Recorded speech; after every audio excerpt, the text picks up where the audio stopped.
Olá, turma! Que bom estar com vocês aqui nessa disciplina Processos Inclusivos. Nós vamos nos deter hoje ao capítulo 4, falando um pouquinho sobre os desafios dessa educação inclusiva. E sempre quando falamos em processos inclusivos, nós precisamos ampliar o olhar para a gente poder entender o contexto. Então, vamos primeiro buscar compreender por que a nossa mente tem essa dificuldade em aceitar o que é diferente. Então, vamos tentar nos apegar a uma questão neurológica.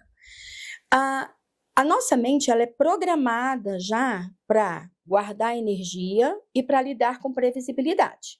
Tudo que é diferente provoca gasto de energia, nos faz tirar daquele padrão de trilha neural que a gente está habituado a utilizar. O que é diferente demanda da gente esforço. Você já percebeu quando você vai passar por alguma mudança? E o que isso provoca em você? Mudança física mesmo. Você vai mudar de casa. Te dá uma certa insegurança, não é? E aí, isso acontece não só com mudança de ambiente físico, isso acontece também com mudança de ambiente, com mudança nas nossas características físicas. O que é diferente. Às vezes você vai pintar o seu cabelo e você vai olhar e vai ficar naquele desconhecer ou naquela dificuldade de se reconhecer nessa nova imagem. Quando a gente se depara com pessoas diferentes, com conteúdos diferentes, a gente precisa entender que o esperado é que esse cérebro reaja com uma certa repulsa, um certo distanciamento. É por isso que a gente tem que trabalhar tanto aspectos voltados para o processo de inclusão, porque naturalmente a mente vai nos levar para um lugar de estranheza, percebe? Por que a gente tem que falar tanto sobre processo inclusivo? E quando falamos em processo inclusivo, a gente precisa caminhar dentro de uma vertente. Como é que a gente lidava com o diferente? Vamos lá para a história antiga, tá? Dentro da saúde mental. Os diferentes, quem não pensava como numericamente a maioria das pessoas, numa patologia numérica ou estatística, como que eles eram tratados?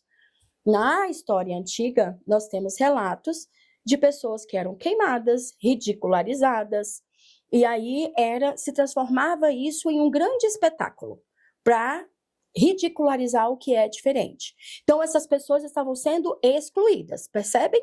Não só excluídas, como também eliminadas. De alguma forma, você tentava eliminar. Naquele processo instintivo de elimina o diferente. Pois bem, a gente caminha para uma sociedade com publicação dos direitos humanos, com criação de organismos internacionais de normativa e fiscalização e educação sobre processo civilizatório, sobre civilidade. E aí a gente caminha do que era exclusão para inclusão.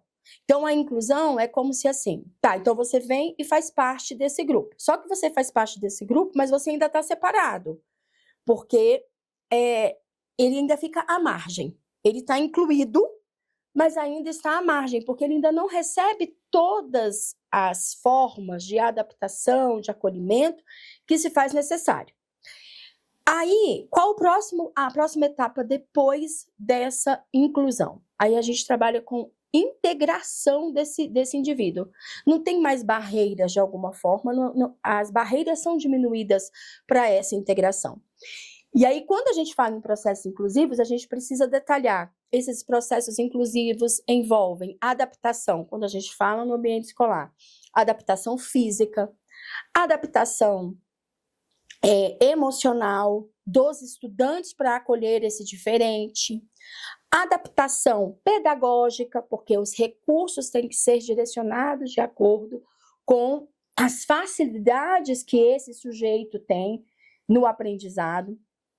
Então, a gente trabalha com adaptação. E aí, dentro de cada uma das necessidades desse sujeito, nós vamos identificando, fazendo um mapeamento do que precisa ser implementado para que essa inclusão e vislumbrando uma integração aconteça. Então, vamos pensar em uma pessoa que precisa se movimentar com cadeiras de rodas.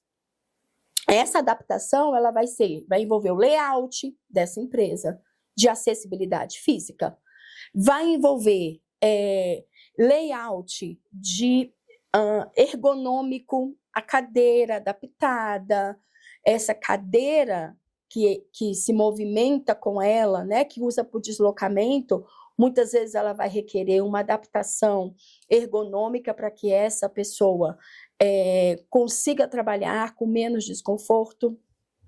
Precisa de uma adaptação também no sentido de saber se relacionar com essas pessoas que têm algum tipo de demanda diferenciada, seja para locomoção, seja de comunicação, e aí a gente precisa trabalhar esses aspectos, porque veja, quando fala em processos inclusivos, eu sempre gosto de dar esse exemplo, né?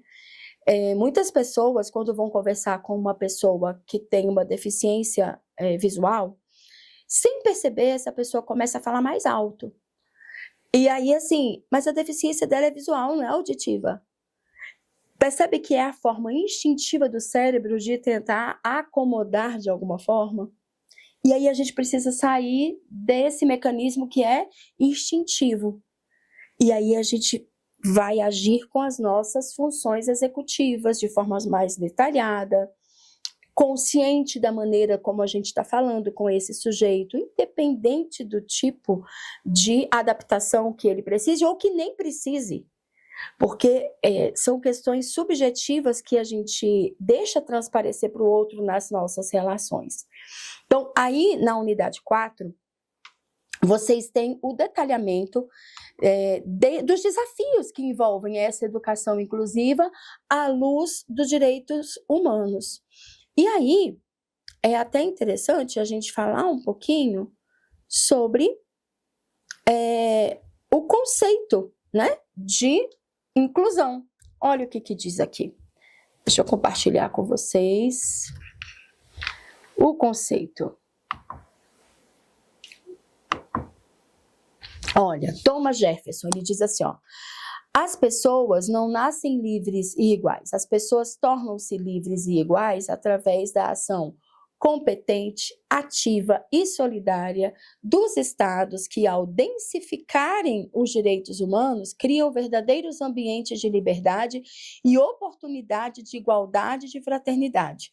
Então, veja, aqui é um primeiro conceito de inclusão que nos remete à responsabilidade ativa de intervenção desse estado, intervindo nesses ambientes, promovendo oportunidade, liberdade, igualdade e fraternidade. Isso daqui muito influenciado pela Revolução Francesa. Então, a gente vem caminhando nesse processo de inclusão e veja,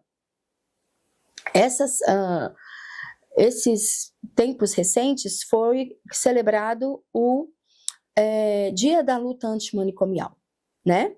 É um exemplo de inclusão também. Essas pessoas taxadas, né, como loucas, como que elas eram tratadas antes? Reclusas, ou seja, eu excluo da sociedade. Então, elas iam para manicômios. A gente começa um processo muito forte no Brasil na década de 90, principalmente ali em 96, 97, com a luta antimanicomial, e esses sujeitos são preparados a sair desses hospitais psiquiátricos e viverem em sociedade. Hoje, já estamos no século XXI, nós já temos algumas décadas de luta e os desafios ainda continuam. Ok, nós temos cada vez menos leitos em hospitais psiquiátricos. Mas o problema está resolvido? Essas pessoas realmente elas estão integradas à sociedade? O que a gente vê no dia a dia? O que a gente vê, por exemplo, em pessoas em situação de rua? Quais são os tipos de transtornos que eles são mais acometidos? E de que forma isso reverbera dentro do convívio em civilidade? Então, percebam que é uma constante. Se a gente parar para pensar, quando a gente olha para o viver no coletivo, viver na sociedade, os desafios eles vão se formatando mas eles estarão sempre presentes. E é por isso que a gente tem que debruçar dentro dessa temática. Leiam com atenção o capítulo 4, ok?